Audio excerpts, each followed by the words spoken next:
महामनीषियों, अंतिम तीर्थेश वर्धमान स्वामी के शासन में हम सभी विरासते हैं श्री जिनेन्द्र भगवान की देश जिनेन्द्र वाणी जगत कल्याणी। प्राणियों के अंतस में उपशम रस को प्रवाह कराने में विश्व में यदि कोई प्रबल साधन है तो वह जिनवाणी मां का स्वाध्याय है।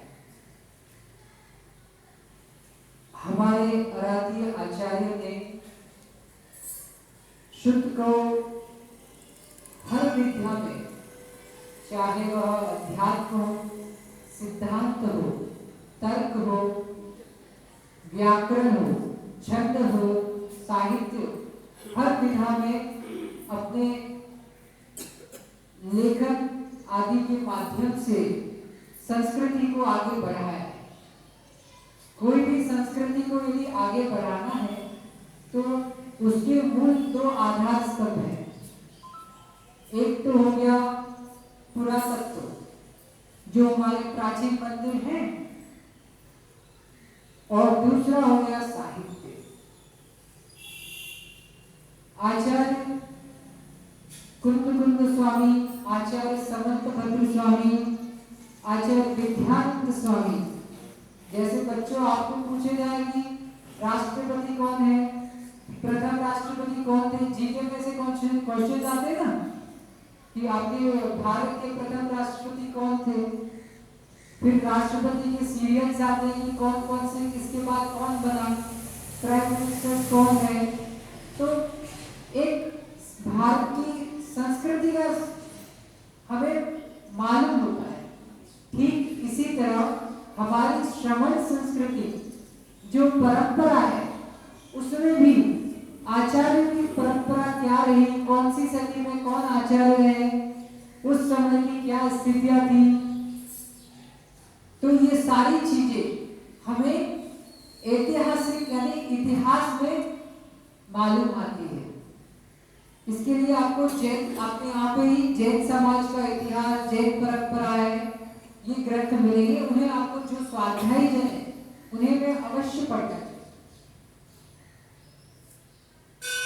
7वीं शताब्दी में आचार्य अकलंक स्वामी हुए। आप सब लोगों ने नाम सुना होगा।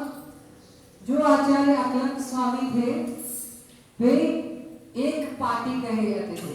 गृहस्थ अवस्था में जब थे एक पार्टी यानी उन्हें एक बार अगर पढ़ा तो वो याद हो जाता, और उनके जो छोटे भाई थे विकलांग, उन्हें 2 बार में पढ़ा हुआ याद हो जाता था। उन्हें शुरू से बचपन से जैन धर्म के बहुत गाढ़ संस्कार मिले परिवार से और बहुत रुचि थी। तो थोड़े से बड़े हुए, उन्होंने अपने शास्त्रों का अध्ययन किया। अब उन्हें अपने दर्शन के साथ में अन्य दर्शनों को भी समझने का रुचि हुई। तो वह नालंदा के विश्वविद्यालय में, आपने देखा होगा, आप नालंदा जाते हो ना, तो वहां पे विश्वविद्यालय बना हुआ है। वहां पे जाकर उन्होंने अध्ययन किया। वहां अध्ययन किया, चूंकि वो जैन थे तो वो अपने धर्म के प्रति दृढ़ थे। एक सूत्र दिया है ना आपको बहुत दिन पहले, प्रिय धम्मो दृढ़ धम्मो। बोलो एक साथ, जो धर्मात्मा जीव है वह अपने धर्म को प्रिय, उसे अपना धर्म प्रिय रहता है और वह अपने धर्म में दृढ़ रहता है। तो वह अकलंक और निकलंक दोनों बालक वहां पर पढ़ने गए अन्य दर्शन का। उन्होंने पढ़ा, उनके सिद्धांत आदि पढ़े। अब उनके जो एक टीचर थे उन्होंने एक कोटेशन लिखा, एक सूत्र लिखा, तो वो अधूरा था। ठीक है, और उस समय ना बहुत ये था कि हमें यानी जैन धर्म को अपनी अस्तित्व की रक्षा करने के लिए ना बहुत ज्यादा परिश्रम करना पड़ता था। यानी उस समय तत्व के नाम पर बहुत सारे विकल्प खड़े हो गए थे। तो जो टीचर थे उन्होंने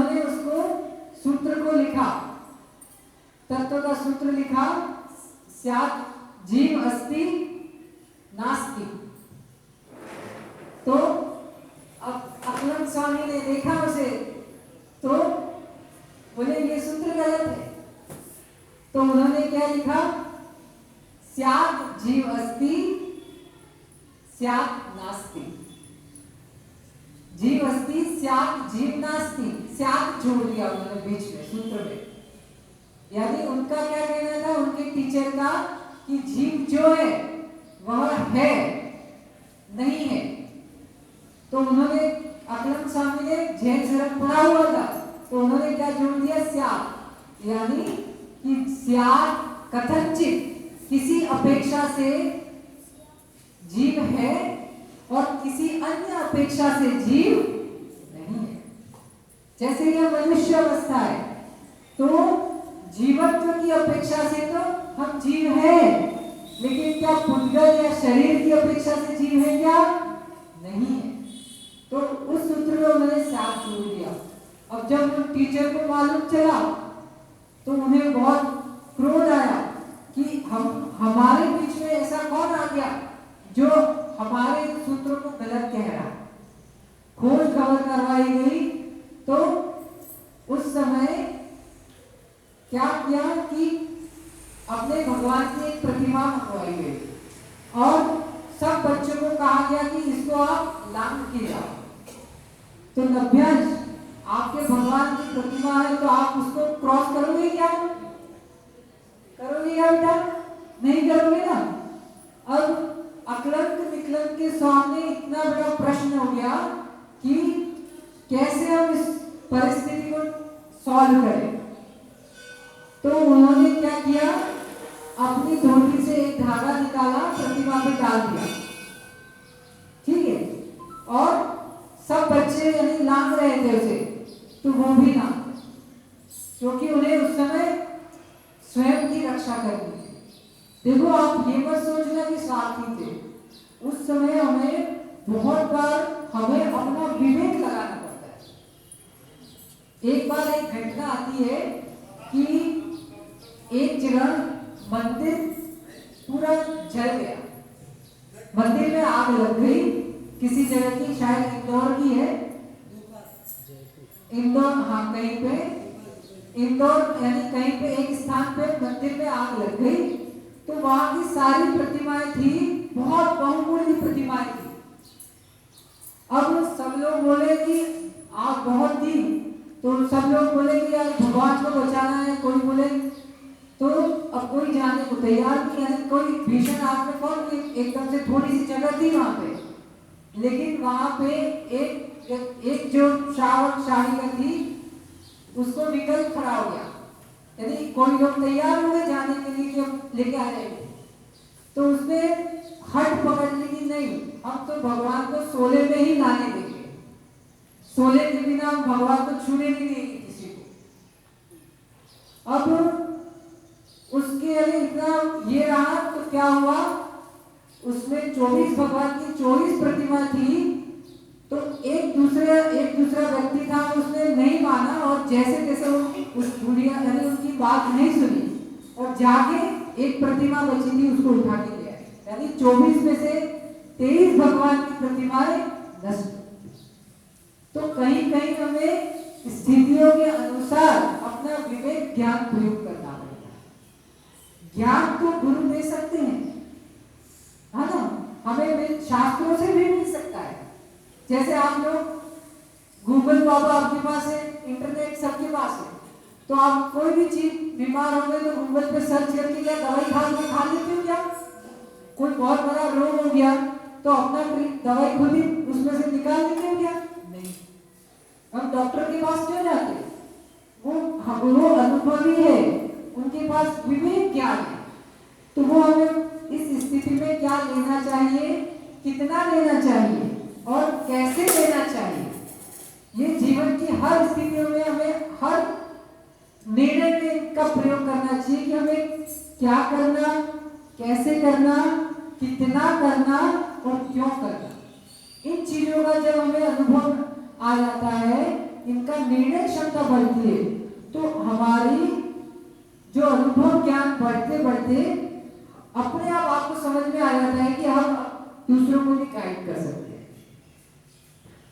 तो इस तरह अकलंक निकलंक स्वामी ने वहां से निकल गए और उनके पीछे सेना लग गई। उन टीचर ने उन्हें बोला कि सैनिकों आप जाओ, इन दोनों बच्चों को, ये लोग जहां भी मिले इनका तलवार से सिर निकाल लेना और उनका सिर हमारे पास ले जाओ। देखो ऐसी एक समय ऐसा था कि आप हमारी बात नहीं मानोगे तो आपकी सीधी गर्दन निकाले। फिर भी हमारे धर्म इतने धर्मात्मा जीव ने इतने दृढ़ थे धर्मों के प्रति, जैन धर्म के प्रति, तो उन्होंने फिर वो वहां से भाग गए। रात्रि में स्कूल से निकल गए।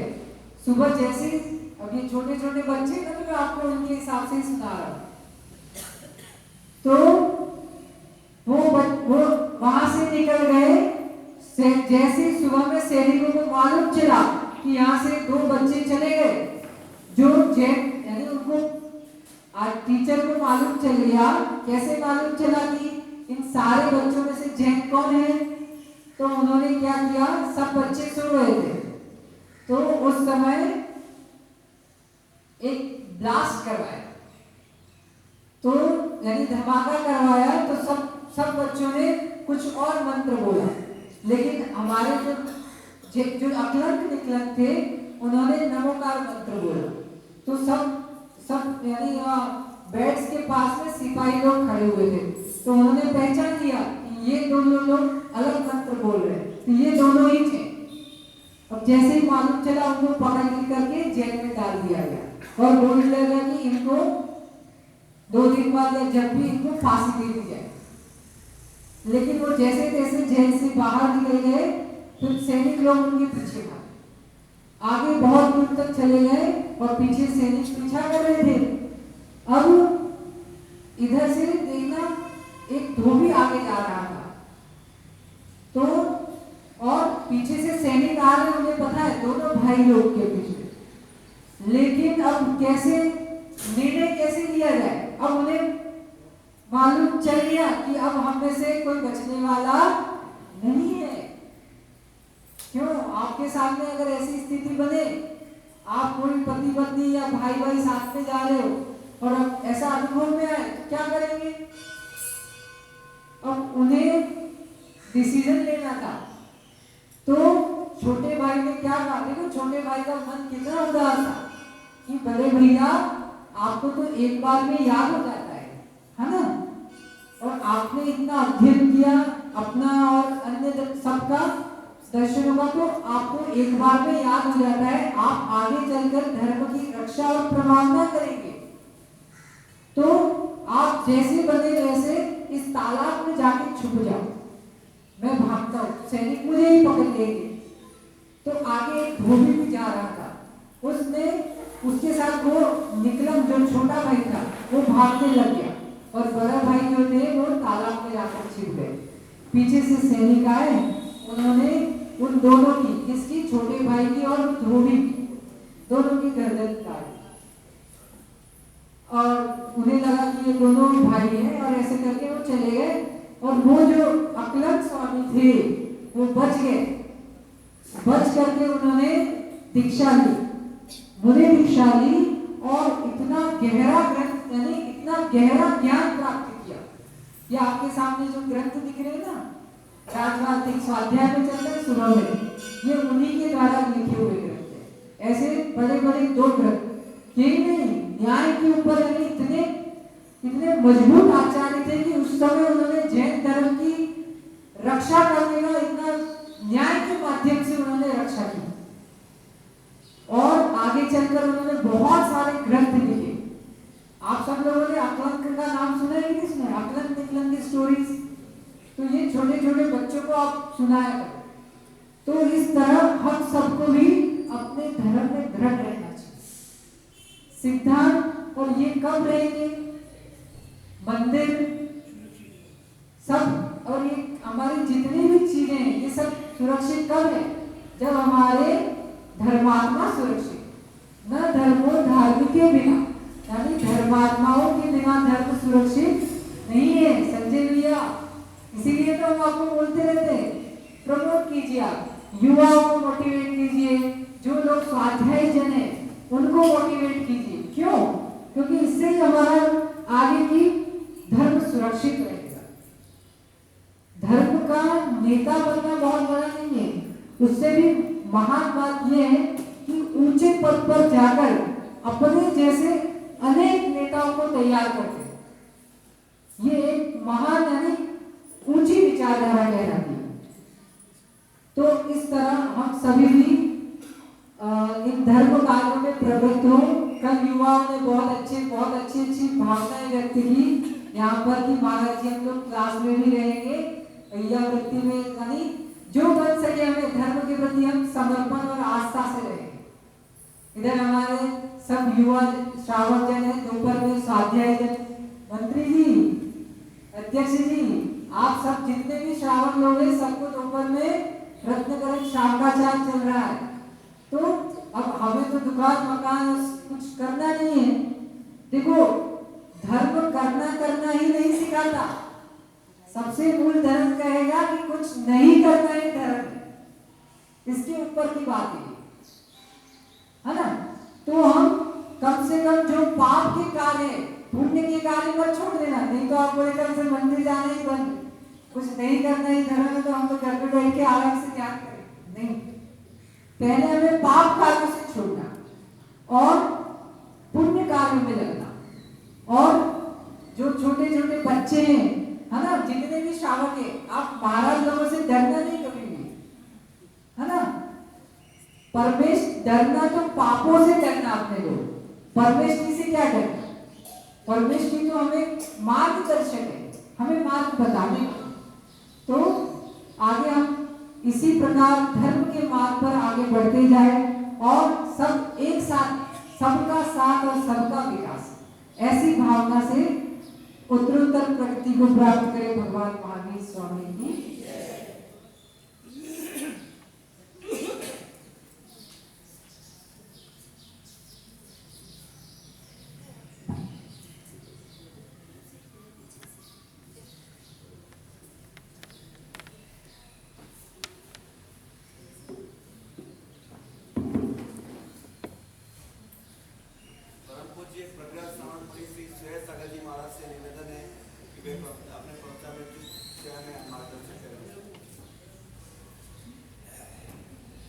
पूज्य प्रज्ञा समाज मुनि श्री सुरेश सागर जी महाराज से निवेदन कि वे अपने प्रवचन से हमें मार्गदर्शित करें। बोले सुरेश सागर जी महाराज की जय।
शासनाय 1008 महावीर भगवान की परम पूज्य आचार्य भगवान भक्त अकलंक स्वामी की परम पूज्य आचार्य भगवान विशुद्ध सागर जी महाराज की परम पूज्य आचार्य भगवान त्रिलोकाचार्य महाराज की 309 करोड़ महाराजों की जुर्मानी माता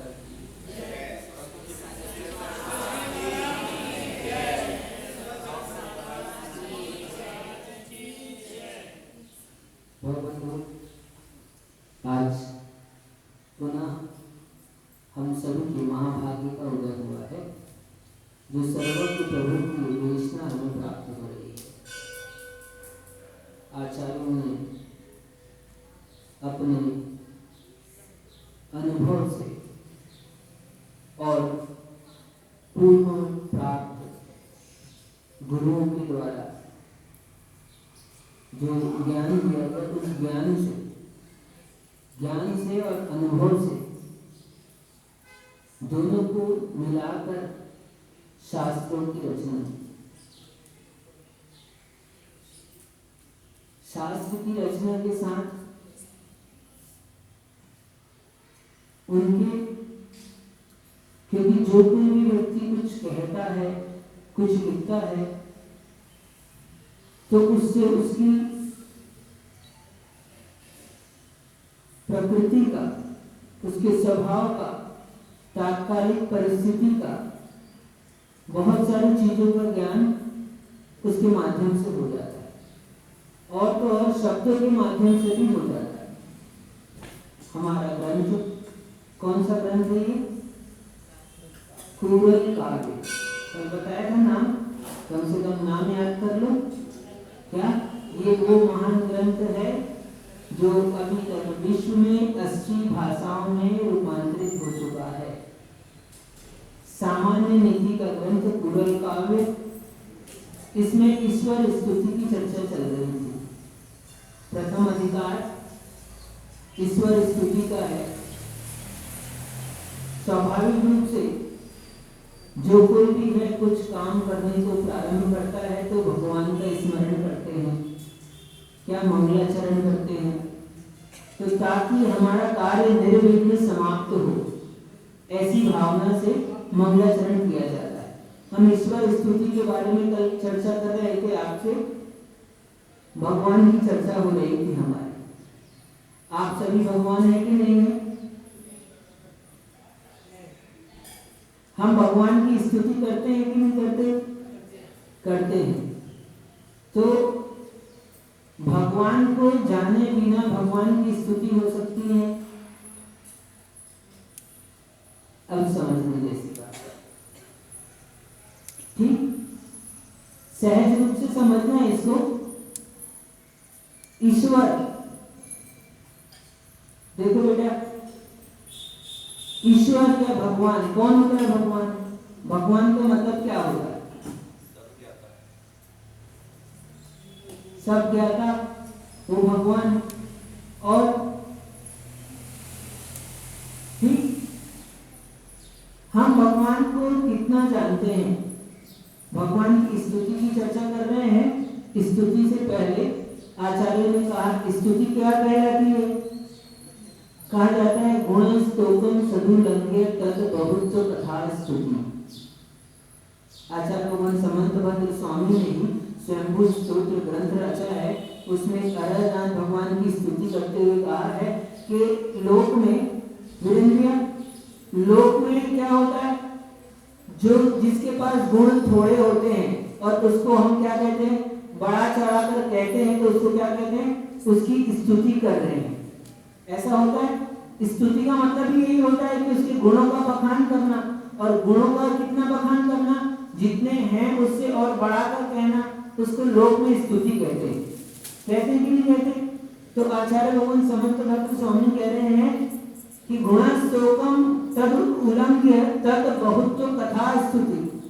जितने गुण हैं उसको उल्लंघन करके उसका बहुत रूप देना, उसको स्तुति करते हैं, कहते हैं, लोक में स्तुति कहते हैं उसको। तो अब बताओ, भगवान की स्तुति करना संभव है कि नहीं?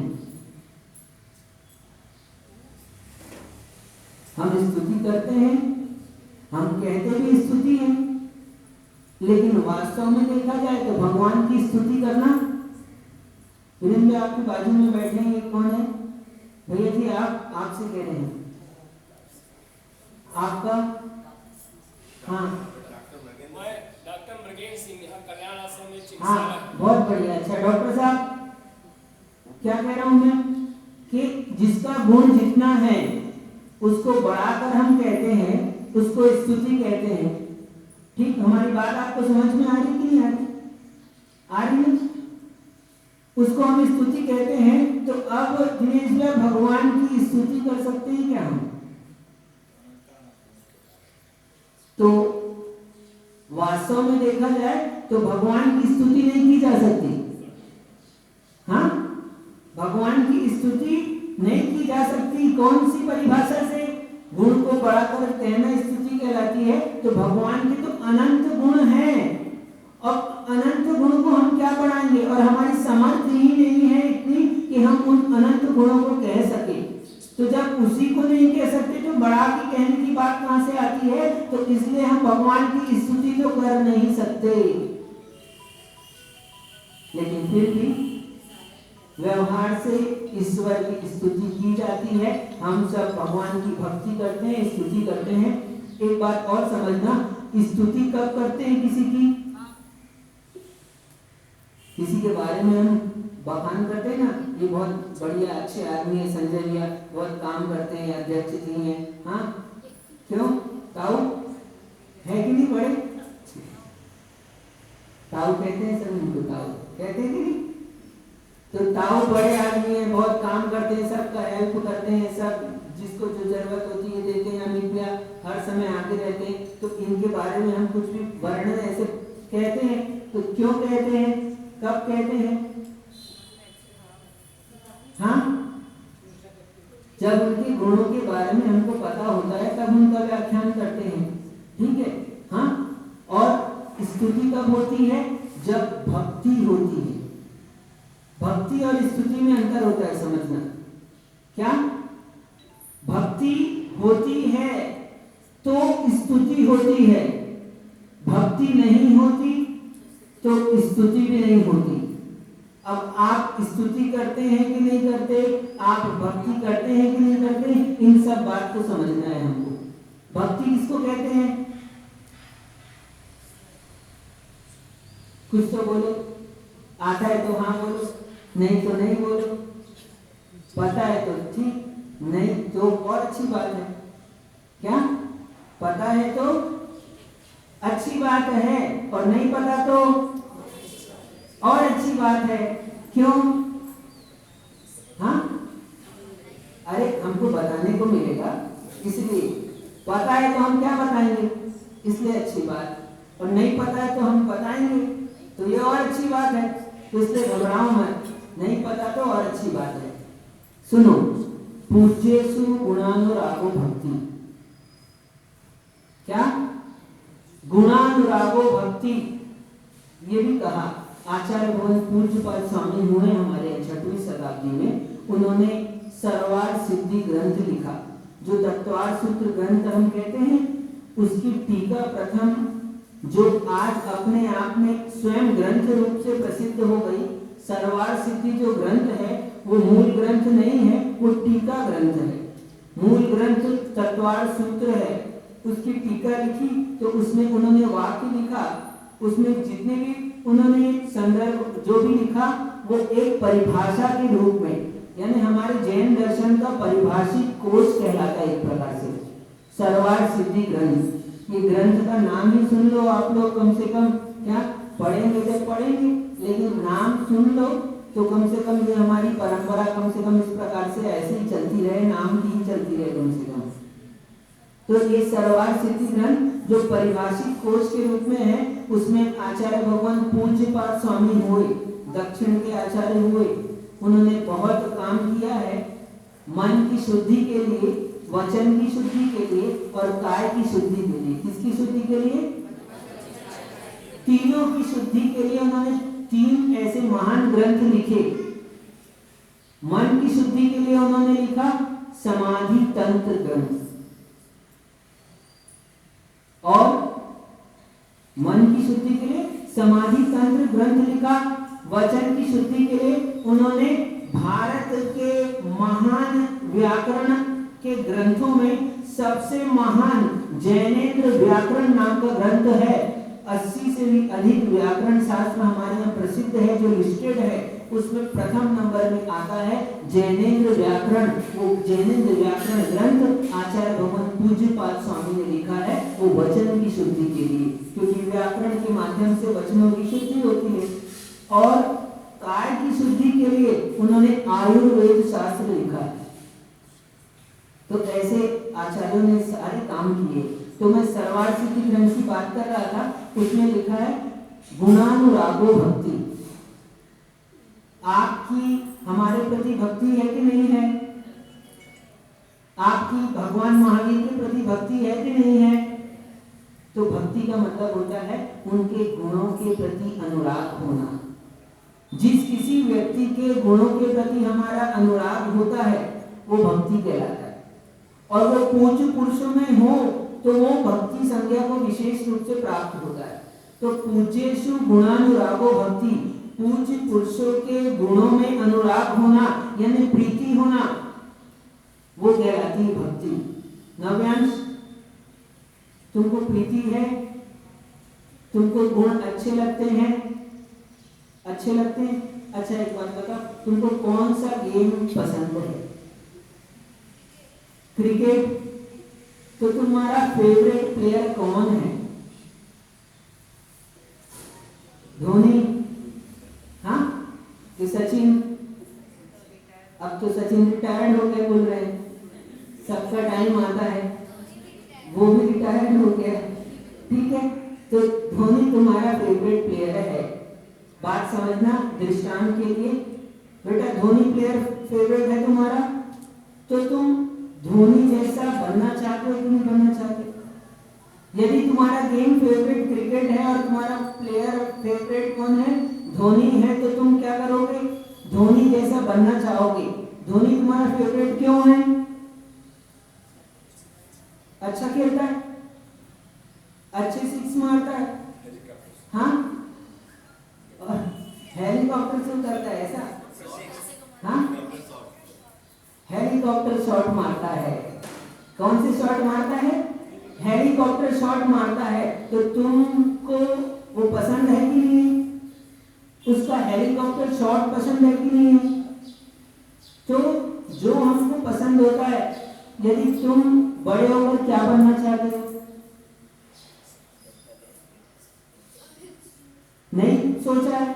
धोनी बन सकते हो कि नहीं बन सकते? बनना चाहते हो कि नहीं चाहते? ठीक है, मान लो धोनी जो हमारा फेवरेट होता है हम वैसा बनना चाहते हैं, तो वैसा बनना चाहते तो वैसा काम करते हैं कि नहीं करते? हम देखते हैं कि वो कैसा खेलता है, कैसे चलता है, क्या खाता है, क्या पीता है, इवन वो जो पहनता है वो भी हमारा फेवरेट हो जाता है। हो जाता है कि नहीं? वो कोई ब्रांड का, वो कोई कंपनी का ऐड कर दे तो वो चीज हमको क्या होती है? ऑटोमेटिक पसंद आने लगती है। क्यों पसंद आने लगती है? क्योंकि हम उसको पसंद करते हैं। किसको? धोनी को पसंद करते हैं, तो वो जो ऐड करता है वो चीज भी हमको पसंद आने लगती है। तो समझना बात को, क्या वो हमारा फेवरेट है तो तुम उसकी फोटो घर में लगा सकते हो कि नहीं? लगाते हो कि नहीं? कई लोग रहते हैं जो फेवरेट होता है वो लगाते हैं। और क्या करते हैं? अब तुम क्रिकेट खेलोगे तो कैसे खेलोगे? कोशिश करोगे तो कैसे करोगे? उसी के जैसे खेलने की कोशिश करोगे। उसने जो जो काम किए हैं वो तुम करने की कोशिश करते हो कि नहीं करते? बस यही है भक्ति। क्या है? इसकी धोनी के प्रति भक्ति है कि नहीं है? अभी धोनी आएगा यहाँ पर, मान लो तुमको पता चला कि जयपुर नगर में ये तुम्हारे क्या हॉकी के स्टेडियम का उद्घाटन करने के लिए धोनी आया है, हाँ, तो तुम जाओगे कि नहीं जाओगे देखने के लिए? जाओगे ना?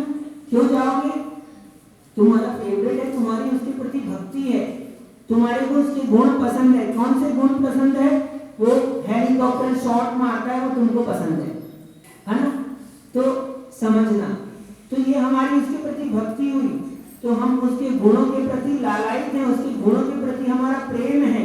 स्नेह है, प्रीति है, ये होता है भक्ति। तो ऐसे ही हमारी भगवान महावीर के प्रति, अरिहंत के प्रति भक्ति है कि नहीं है?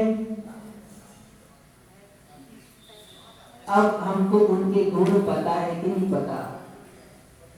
अब यदि गुण ही नहीं पता तो भक्ति कैसे हो सकती है?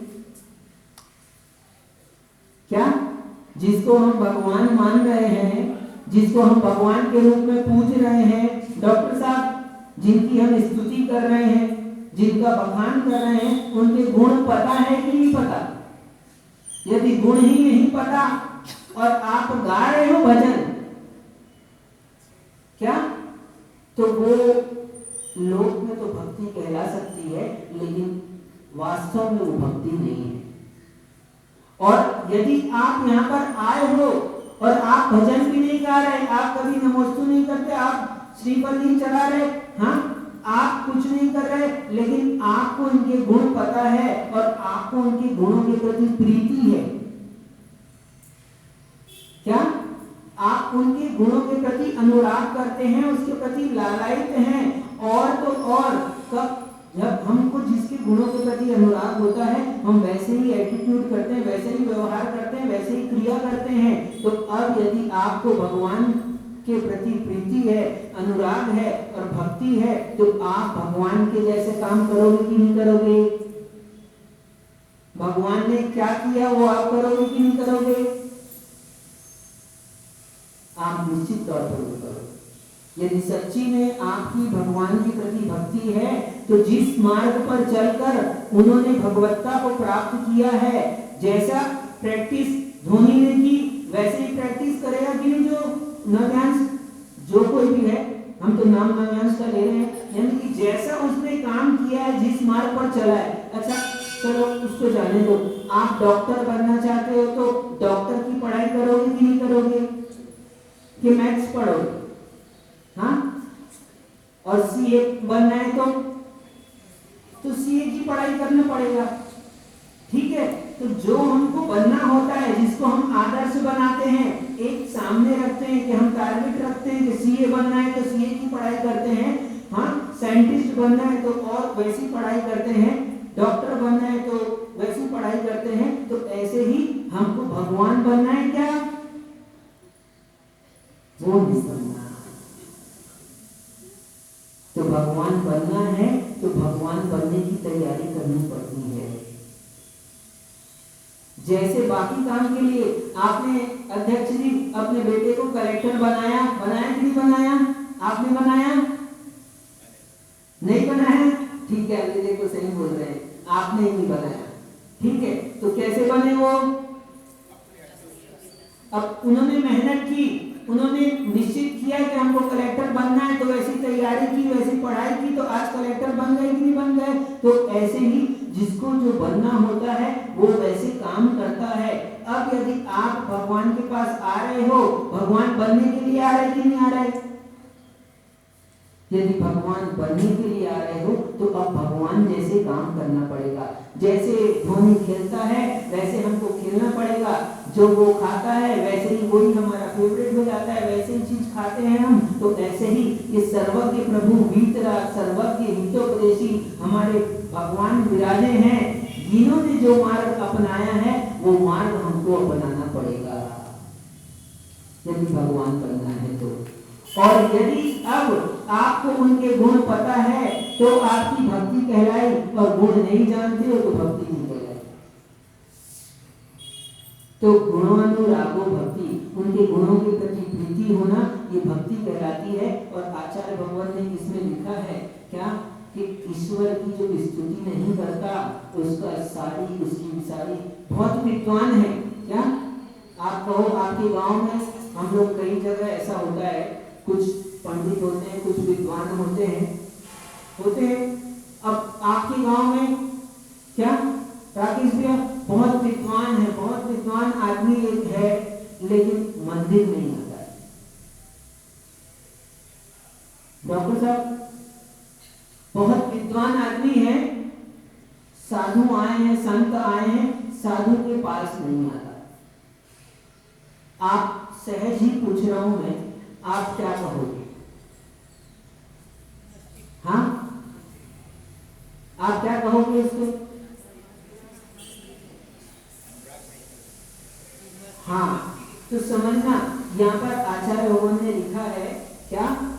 कि तुम सर्वज्ञ परमेश्वर के चरणों की पूजा नहीं करते हो तो तुम्हारी सारी विद्वत्ता किस काम की। यदि तुम ज्ञानी हो तो ज्ञानी की पूजा करोगे कि नहीं करोगे, श्रेष्ठ ज्ञानी की। और भगवान का मतलब क्या होता है, भगम ज्ञानम। यदि आप लोगों ने संस्कृत पढ़ी हो बचपन में और नहीं भी पढ़ी हो तो देखना, भग धातु से भगवान शब्द निष्पन्न हुआ है। जैसे धनवान होता है, कौन है धनवान आपके यहाँ? हाँ, बहुत सारे लोग हैं धनवान। ठीक है, क्यों है धनवान? धन विशिष्ट 1 रुपया हो जिसके पास में उसको धनवान कहते हो क्या? हाँ, थोड़ा सा भी रुपया उसके पास में है तो उसको धनवान नहीं कहा जाता। जो धन की विशिष्ट मात्रा जिसके पास में है वो धनवान संज्ञा को प्राप्त होता है। ऐसे ही ज्ञान तो हम सभी के पास में है, लेकिन ज्ञान विशिष्ट मात्रा में, इतना ज्ञान कि वो सर्वज्ञ कहलाते हैं, सब कुछ जानते हैं, वो होते हैं भगवान। भग धातु ज्ञान अर्थ प्रयोग होती है, भगम ज्ञानम। तो जो ज्ञानवान होता है वो भगवान होता है। भगवान का मतलब क्या, हम क्या समझते हैं भगवान मतलब? भगवान का मतलब होता है जो ज्ञानवान है, विशिष्ट ज्ञानवान। हमारी भाषा में हम उसको कहें तो उनको कहते हैं सर्वज्ञ। ठीक, हमारी भाषा में क्या कहते हैं उसको? सर्वज्ञ। सर्व को जानने वाला वो होता है सर्वज्ञ, और उन्हीं सर्वज्ञ को कहते हैं भगवान। ये भगवान की पहली विशेषता है। भगवान की 3 विशेषता आपको हम बताते हैं। पहली एक होगी सर्वज्ञ, दूसरी होगी वीतरागता। ऐसे पहले नंबर वाइज से भी देखें तो पहले नंबर पे वीतरागता, ठीक, दूसरा सर्वज्ञ और तीसरा गीतोपदेश। ये किनके गुण हैं? भगवान के गुण हैं। अब इन गुणों के प्रति आपके अनुराग है कि नहीं है? आप वीतरागता चाहते हो कि नहीं चाहते? हम तो राग चाहते हैं, वीतरागता नहीं चाहते। हाँ, क्या चाहते हैं हम? राग चाहते हैं और राग ही करते हैं। वीतराग कह रहे हैं, पहला भगवान का विशेषण है वीतरागता। वो ना किसी से राग करते हैं ना द्वेष करते हैं, उनका राग बीत चुका है। उनका राग बीत चुका है। इसलिए अब हम कल कह रहे थे ना आपसे, भगवान आपके काम बना देते कि नहीं बना देते? डॉक्टर साहब बनाते हैं कि नहीं बनाते? नहीं बनाते। अब एक बात समझना, बहुत अच्छे से समझना इस बात को। सिंपल भी है, बहुत काम की बात आपसे बता रहे हैं।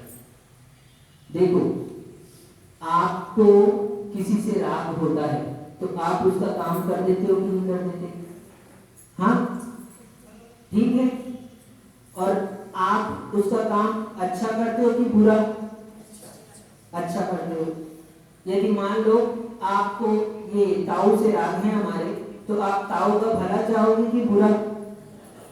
हाँ, भला चाहोगे। अब एक बात समझना बहुत अच्छे से। रणवीर सुनो, मान लो थोड़ी देर के लिए तुमको भगवान बना देना, ठीक? क्या कर रहे हैं हम? भगवान बना रहे थोड़ी देर के लिए, ठीक है? डॉक्टर साहब, हमने उसको थोड़ी देर के लिए भगवान बना दिया। मान लो आप सब खुश हो जाओ कि आपके पड़ोस में भगवान बैठे हैं। हाँ, तो उसको थोड़ी देर के लिए हमने भगवान बना दिया। अब एक बात हम आपसे पूछते हैं, यदि तुमको हम भगवान बनाते हैं तो तुम सबका भला करोगे कि बुरा करोगे? हाँ हाँ, उसके कार्य के अनुसार करोगे। ये बोल रहा है उसके कार्य के अनुसार। डॉक्टर साहब, हम आपको भगवान बना दें तो आप किसका भला चाहोगे? हाँ, ठीक है।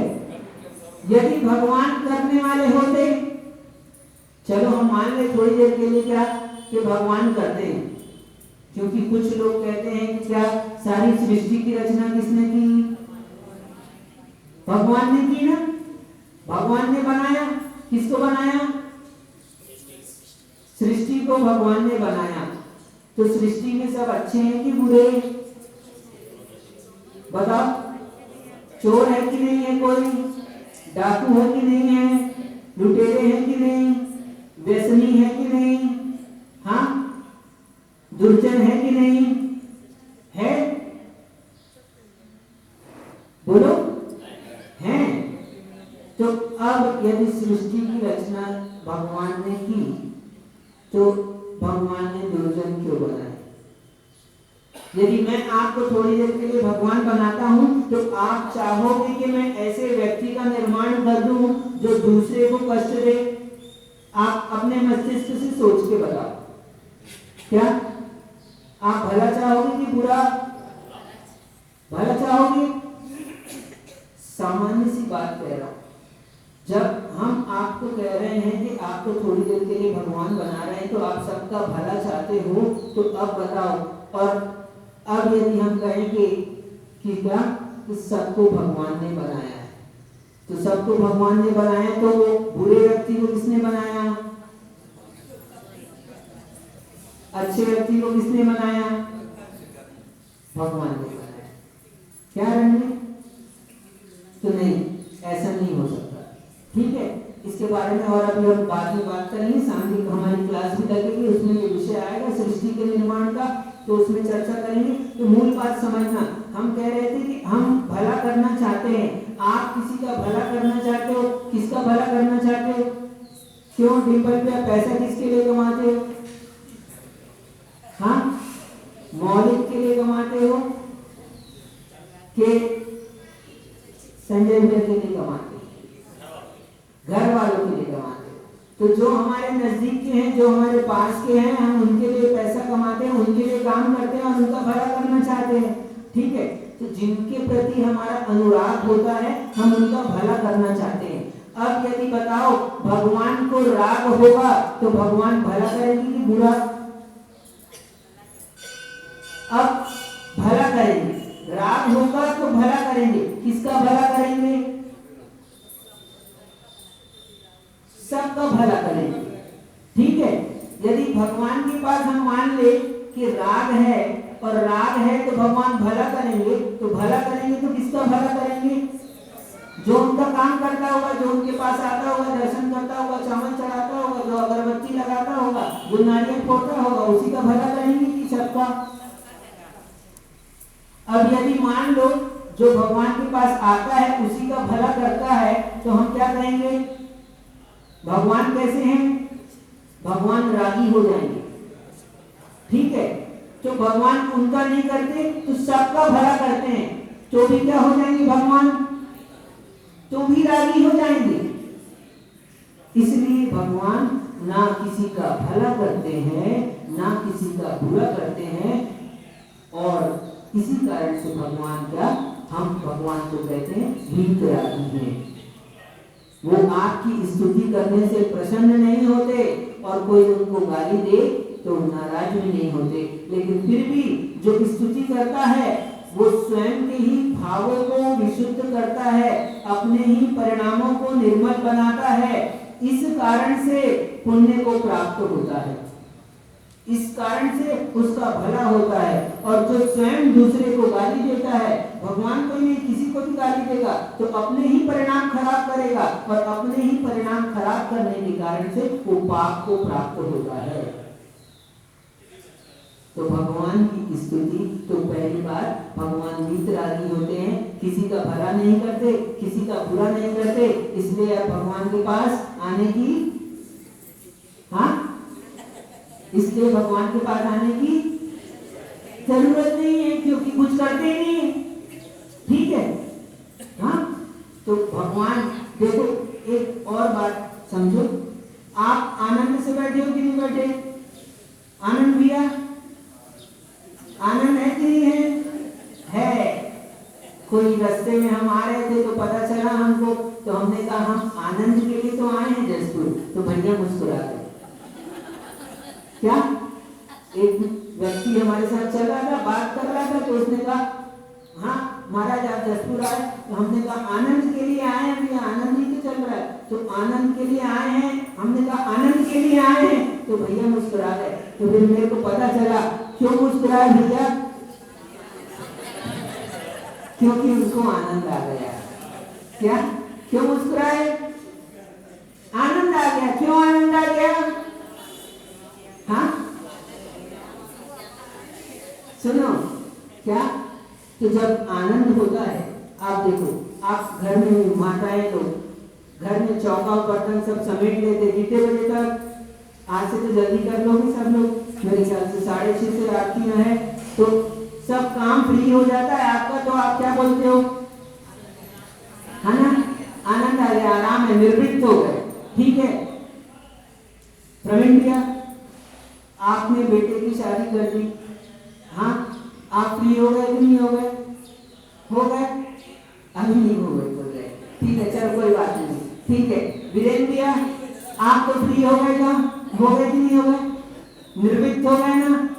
आपने अपने बच्चों की शादी विवाह कर दिया, जो सेटल करना था उनको सेटल कर दिया, जो है अब आप क्या बोल रहे हो? हाँ जिस दिन विवाह कर दिया, शादी हो गई उनकी, अब आप कुर्सी में बैठकर क्या बोले आपने? अपन निर्वृत्त हो गए। अब अपने को कोई काम क्या बचा कि नहीं बचा? हाँ सामान्य से कह रहा हूं, यदि कोई एक काम पूरा हो जाता है हमारा, तो हम कैसे हो जाते हैं? फ्री हो जाते हैं, निर्वृत्त हो जाते हैं, आनंद आ जाता है हमको, आनंद आ गया। अब एक काम से फ्री हो गए तो आनंद आ गया। ठीक है, अब जब आप निर्वृत्त हो गए तो फिर आप क्या वो काम करना चाहते हो क्या जो काम पूरा कर चुके हैं आप? क्या आनंद भैया, जिस काम को पूरा करने पर आपको आनंद आ गया है, तो अब वो काम आप फिर करना चाहते हो क्या? पूरा हो गया है। ठीक है, अच्छा अब हम कोई काम क्यों करते हैं? दो बात चल रही है, बहुत अच्छे से समझना। हम कोई काम क्यों करते हैं? कोई काम का हमारे दिमाग में, मस्तिष्क में विकल्प आता है, इस चीज को यहाँ से उठाकर यहाँ रख दो, यहाँ व्यवस्थित है, या यहाँ नहीं है तो यहाँ रख दो। ये काम क्यों किया? जो कोई भी काम, डॉक्टर साहब आप डिस्पेंसरी चलाते हो, है ना, तो क्यों चलाते हो? आपके मन में भावना है कि सबका भला हो, लोगों को लाभ मिले, हाँ थोड़ा पैसा भी है ना। कोई बता रहा था कि आजकल 2 साल में तो डॉक्टर लोगों ने बंगले बना लिए, है ना।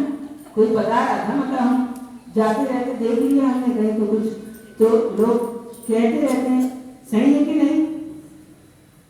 हाँ ठीक है, आपकी बात नहीं कर रहे हैं, आप पूरा मत मानिए। ठीक है, जो यहाँ पर आए हैं उनके लिए कुछ नहीं बोलते हैं, जो यहाँ पर आए हैं हम जो भी दृष्टांत देते हैं, किसका देते हैं? जो नहीं आए उनके लिए। जो भी बात बताते हैं हम किसके लिए बताते हैं?